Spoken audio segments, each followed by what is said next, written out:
thèse en 180 secondes est de ce fait une sorte de présoutenance réduite à 3 minutes, ramenée à la seule présentation des travaux et ouverte à l'international à travers une transmission en direct dans divers médias.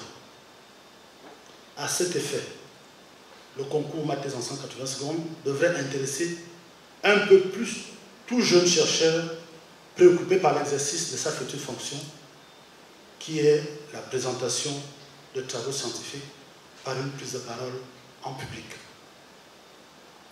À titre de rappel, la finale du concours ma thèse en 180 secondes a pour objectif principal d'identifier la meilleure présentation d'une recherche en 180 secondes, le but étant de désigner le représentant du Gabon à la finale internationale qui, pour la présente édition, se tiendra le 5 octobre prochain à Rabat, au Maroc. Mon travail justement propose, et qui s'inscrit bien entendu, dans la perspective de revitalisation des langues et cultures en danger, contribuant ainsi au mode de gestion de la biodiversité et des écosystèmes, tend à ramasser, regrouper, recoller ces morceaux de cordes, aujourd'hui éparpillés. Je suis M. Yaba Inda, donc lauréat du prix ma thèse en 180 secondes.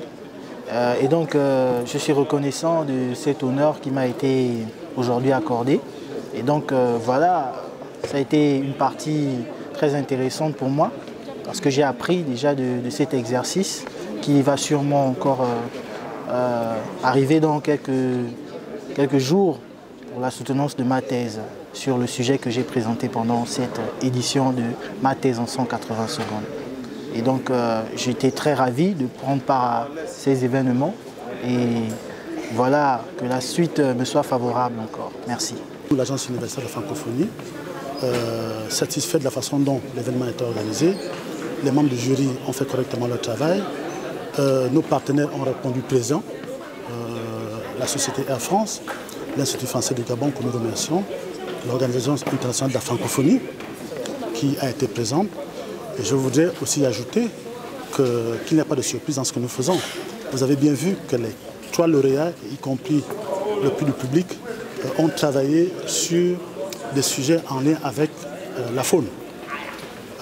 Cela montre à suffisance que la science, donc l'université, est connectée à la réalité de terrain, parce que vous savez qu'il y a quelques temps, quelques semaines, quelques mois, le Gabon, le Cameroun, l'Afrique centrale a organisé le One Forest Summit.